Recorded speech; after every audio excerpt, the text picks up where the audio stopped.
이번에 다룰 주제는 새롭게 나온 이 IMA라고 하는 새로운 투자 상품이 있습니다. 그래서 이 상품을 우리가 투자할지 말지 상품이 굉장히 좋으면 투자 판단을 내려야 되고요. 상품이 그렇게 좋지 않다고 하면 이 계좌에 투자할 필요는 없겠죠?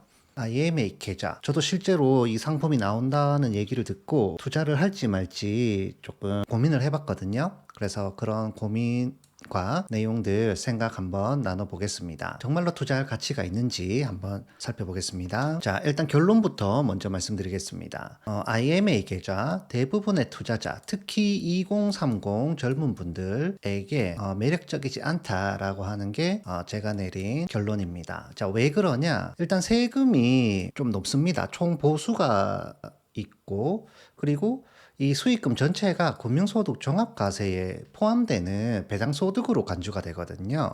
그래서 절세 효과가 없는 2030 분들에게는 절세를 할 수 있는 장기적인 투자 상품들이 이미 많이 있기 때문에 IMA에 먼저 투자할 필요는 없다는 얘기고요. 자, 그 다음에 2년 만기 폐쇄형 상품으로 지금 나와 있거든요. 나중에 더 길게 만기를 잡는 5년, 6년짜리도 나온다고 하는데 아무튼 2년 만기가 있는 폐쇄형 구조, 중간에 해지를 못하는 구조로 되어 있기 때문에 유동성이 낮다. 급할 때 돈 못 쓴다라는 얘기입니다. 자, 그리고 이 부분이 이제 중요한데 수익이 얼마나 날지 지금 알 수 없는 상황입니다. 목표 수익률은 지금 4% 제시가 되어 있는데요. 이게 이제 목표 수익률이고 보장해주는 수익률은 아닙니다. 4%를 넘는 초과 수익이 발생하게 되면 40%에 달하는 성과 보수를 또 줘야 됩니다. 수익이 많이 나면 많이 날수록 보수가 높아지는 이런 구조라고 보시면 되겠습니다. IMA 계좌를 우리가 설명을 할 때 이번에 새롭게 나온 계좌이기 때문에 이게 뭐냐 봐야 되는데요. 제가 해석하는 이 IMA 계좌는 원금 보장되는데 예금보다 조금 더 높은 수익을 얻을 수 있는 계좌다. 이렇게 정리를 하고 있습니다. 자, 증권사가 내세우는 이 기본 구조를 보게 되면은 돈을 이렇게 모아요. 사람들로부터 투자 원금을 만들어 가지고 요것을 이제 기업 대출이나 이런 쪽으로 해서 운영을 합니다. 2년 동안 운영해서 수익이 나면 되돌려주고 이렇게 한다는 거거든요. 근데 수익이 얼마나 날지 일단 지금 알 수 없는 상황입니다. 이건 2년 투자해 봐야만 알 수 있는 거예요. 우리가 예금을 투자를 하게 되면 가입을 할 때 이자 얼마, 몇 퍼센트 이런 게 딱 정해져 있잖아요. 가입하기 전부터. 적금도 마찬가지고. 발행어음도 사실 그렇게 정해져 있는데 IMA 계좌는 투자 상품이기 때문에 정해진 수익률은 없습니다. 자, 그리고 원금 보장된다고 하는 뉴스들이 많거든요. 근데 실제로는 만기가 됐을 때, 2년짜리면 2년 만기가 됐을 때 투자를 했는데 투자 수익이 만약에 마이너스가 나가지고 원금을 손실을 보게 되면은 그 손실 본 만큼 증권사에서 채워준다는 얘기입니다. 결과적으로 만기시 원금 보장되는 것은 맞긴 하죠. 지금 나온 게 한국투자증권 IMA 시리즈 1 1호거든요.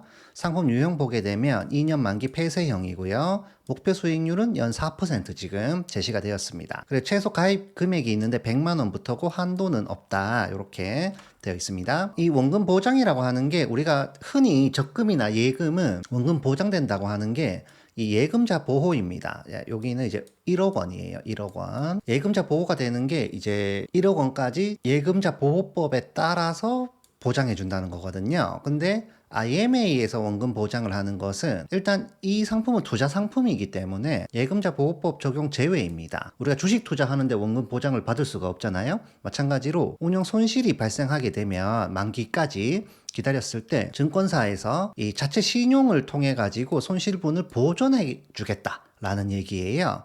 그래서 만기 시점에만 원금이 보장된다. 혹은 중간에 내가 투자하다가 갑자기 돈이 필요해가지고 중도 해지는 원래는 못하는데 뭐 어떤 식으로든 깨게 되면은 그 시점에 원금을 손실 볼 수도 있다. 라는 내용입니다. 그리고 증권사가 파산하게 되면 원금 손실 가능성이 있는데요. 이런 IMA 계좌 같은 경우에는 자본이 많은 이런 증권사만 운영을 할 수 있기 때문에 증권사가 파산할 가능성은 그렇게 막 엄청 높거나 그런 것은 아닙니다. 하지만 이런 일이 있을 수도 있다. 그리고 IMA 계좌 위험 등급을 보게 되면 지금 4등급으로 잡혀 있습니다. 우리가 파킹 통장 대신 투자하는 이 발행어음 상품이 5등급이거든요. 높으면 높을수록 더 위험한 건데 발행어음보다 조금 더 높은 등급이라고 보시면 됩니다. 그리고 이제 사람들이 많이 헷갈려하는 게 이 부분이에요. 목표 수익률인데 우리가 뭐 뉴스 기사나 그 언론사 유튜브 방송만 보면은 이 목표 수익률이 4% 제시되면서 이게 마치 매년 4%를 확정적으로 주는 것처럼 보장 수익이라고 생각할 수가 있는데 그렇지 않고 투자를 해야만 알 수 있습니다. 말 그대로 목표 수익률이고요.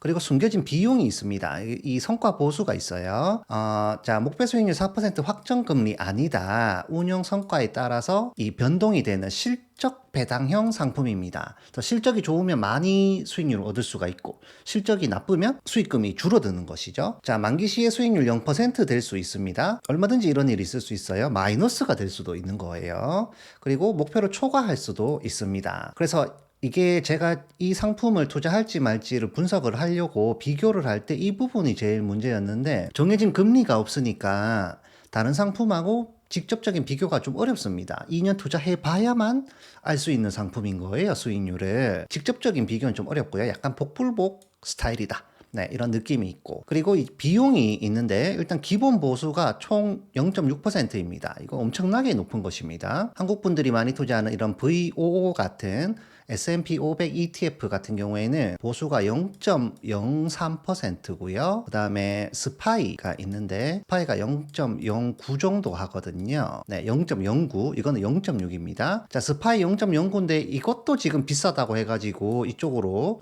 가고 있는데 0.6이면 굉장히 높은 보수입니다. 자, 그리고 목표 수익률 4%를 초과로 달성하게 되면 운이 좋아서 초과 수익의 40%를 추가로 보수로 줘야 됩니다. 예를 들어서 2년 만기잖아요. 그러면 총 8%까지 올라갈 수 있거든요. 그래서 8%까지는 보수를 0.6% 적용하고요. 그 이상분부터는 초과 수익 전체에서 40% 많이 떼이는 것입니다.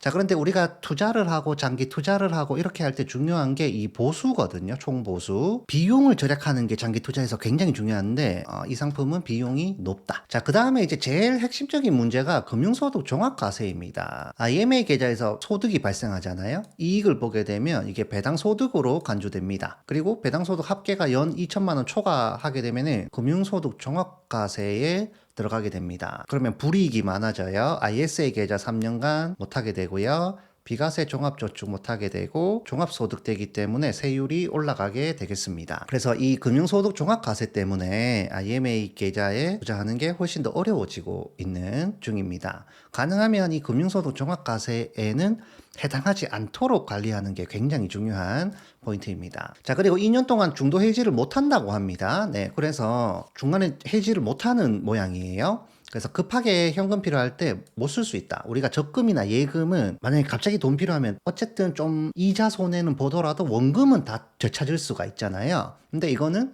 안 된다. 라는 거고요.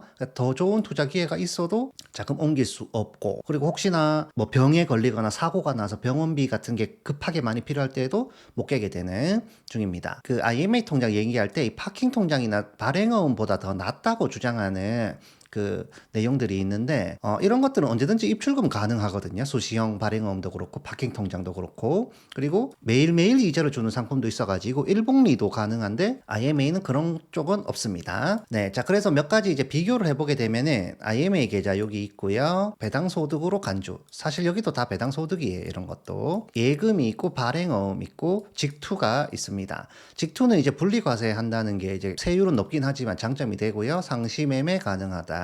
중도 해지 못한다. 중도 해지 가능입니다. 그리고 여기는 예금자 보호가 되고 여기는 예금자 보호는 안 됩니다. 여기도 예금자 보호 안 되고요. 여기는 실적 배당형이고요. 여기도 확정금리이고 여기는 이제 시세 차익 보는 거니까 시세 차익, 이런 어떤 차이점이 있는 상황이라고 보면 되겠습니다. 자, 그래서 이 IMA 계좌가 제가 봤을 때는 여기 정기 예금하고 그리고 여기 있는 발행어음하고 이 두 개를 약간 이렇게 콜라보 시켜 놓은 듯한 느낌이 있습니다. 자, 그런데 우리는 실제로 투자를 해야 되고 자산을 늘려야 되는 상황이기 때문에 IMA를 고려하기 전에 일단 제일 먼저 자산 배분할 때 세제 혜택 상품을 한도를 꽉 채우는 게 좋습니다. IMA보다 더 좋은 상품들이 지금 많단 말이에요. 자, 어떻게 해야 되냐? 일단 ISA 여기 연 2천만 원이거든요. 그 다음에 IRP 플러스 연금저축펀드 여기가 이제 1년 한도가 1,800입니다. 자, 여기까지 하면 3,800 들어가고요. 3,800 들어가고, 그리고 만약에 뭐 청년 도약 계좌나 내년에 나올 뭐 청년 미래 적금이었나요? 그런 것도 이제 활용하시게 되면은 1년에 저축해야 되는 금액이 4천만 원 이상이 될 거예요. 엄청 고소득 자, 아닌 이상은 사실 이것도 꽉 채우기 좀 어렵거든요. 굳이 2030 입장에서 미리부터 이런 IMA를 할 필요는 제가 봤을 땐 없다. 그리고 만약에 이 절세 계좌를 꽉 채웠다. 그러면 그 다음에 해외 주식 직투하시면 됩니다. 요거는 장기 투자용으로 가져가시면 되고요. 그 다음에 이제 비상금융으로 이렇게 활용하는 것들이 뭐 예적금이나 발행음 이런 뭐 파킹 통장 이런 것들인데 IMA는 뒤에서 다시 설명해 드리겠지만 최후의 고려 대상이 되면 되겠습니다. 자, 그러면 IMA 계좌를 가입하는 사람들은 누구한테 줬냐? 아래 조건들을 만족해야 되는데요. 절세 계좌 한도를 다 투자한 거예요. 1년에 4천만 원 넘게 다 투자했는데도 돈이 남는다. 이러면 고려해 볼 수 있고요. 그 다음에 예금자 보호 한도를 초과했다. 1억 원까지 지금 보장을 해주잖아요. 근데 여러 개 은행에 1억 넘게 다 들어가 있는 거예요. 현금성 자산이 많은 사람. 그리고 2년 동안 돈이 묶이기 때문에 2년 동안 이 돈은 절대로 쓸 일이 없는 사람 해야 되고요. 마지막으로 이 부분이 이제 굉장히 중요한 부분입니다. 금융소득 종합과세를 걱정하지 않는 투자자가 돼야 됩니다. 이미 종합과세 대상이거나 금융소득 종합과세 대상을 얘기하는 겁니다. 자, 그 다음에 IMA 수익이 추가가 된다고 해도 내가 지금까지 받고 있는 뭐 배당, 이자 이런 것들이 2천만 원보다 굉장히 낮아가지고 IMA에서 수익금이 여기에 추가되어도 금융소득 종합과세에 해당하지 않을 만한 분들이 해야 되는데 이 조건을 다 만족해야 되는데 많지는 않을 것 같아요, 제 생각에는. 자, 그리고 이제 그 한국투자증권에서 가입 이벤트 하는 게 있는데요. 가입하면 1만 원 준다고 하는 게 있고요. 그리고 뭐 10억 이상 하면은 10만 원인가 뭐 주는 게 있는데 이 돈을 현금으로 주는 게 아니고 IMA 계좌로 넣어준다고 합니다. 네, 그래서 이벤트 혜택이 되는 것도 IMA로 넣어주니까 IMA 계좌 2년 동안 출금이 불가능한 상황입니다. 네, 그래서 저는 이 IMA 상품은 이제 가입은 안 하는 걸로 결정했는데 왜 그러냐면 이 금융소득 종합과세 때문입니다. 네, 이것 때문에 진짜 미치고 환장할 것 같은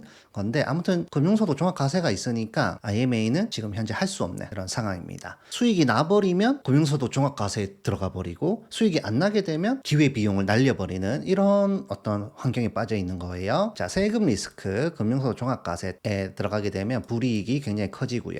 그 다음에 유동성 문제 있고 수익률이 딱 정해져 있지 않기 때문에 다른 상품과 비교해서 하기가 좀 어렵다는 점. 그래서 이런 것들이 이제 매력적이지 않다 생각해서 저 같은 경우에는 IMA 투자는 지금 안 하는 걸로 지금 마음 먹고 있는데 이런 내용들 한번 참고하셔가지고 성공적인 재테크 하시기 바라겠습니다.